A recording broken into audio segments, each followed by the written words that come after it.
CBS. I just want to go back to what Bob was saying yesterday, describing the ride uphill. You were comparing it a little bit to shuttle. I was more interested in how did the first stage of the Falcon 9 feel compared to the shuttle when it was on solids? How did the second stage feel? You made it sound like maybe it was a little rougher than the shuttle on the main engines.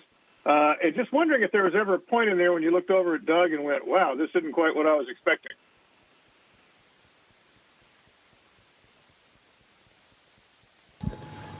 Well, Bill, you took the words right out of our mouth. The summary from yesterday was good, smoother first stage, a little rougher second stage than we saw on shuttle, and that I think both of us were expecting. We did actually comment on it while we were going uphill. I think we tried to verbalize as much of the new experiences we were having just to make sure they were for real between the two of us. We were sensing the same things.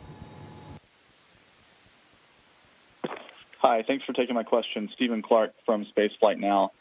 Just to follow up on that, what was the sensation at MECO and at stage separation, since that's something that was not experienced really during shuttle, to shut down the engines and then ignite a new engine in flight? I'm also curious about how your experiences were with the spacesuits in flight. Thank you very much.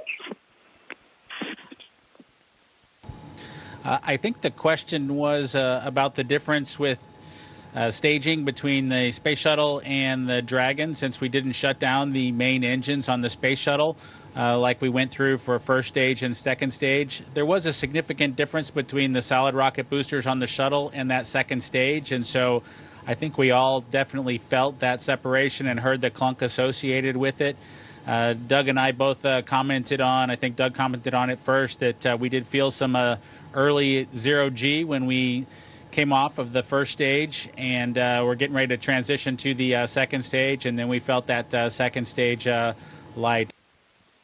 Hey guys, it's Chris Davenport from to leave you hanging this time.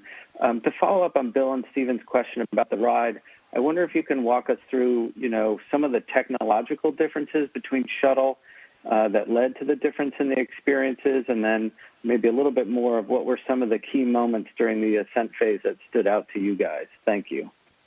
Hey, Chris, good to talk with you. I think just generically, the Falcon 9 is a liquid-fueled rocket.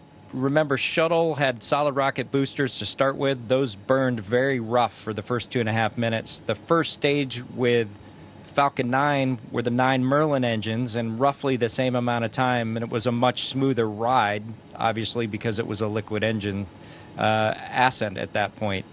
Where the differences started for, I think, both Bob and I, and we commented on it at the moment, was at staging, and it was very similar to what you saw in the Apollo 13 movie, where they staged from first to second stage. So the first stage engine shut off, and then it takes a second, almost a second, might have been less than that, but it seemed like it took some time between the booster separating and then the Merlin vacuum engine starting.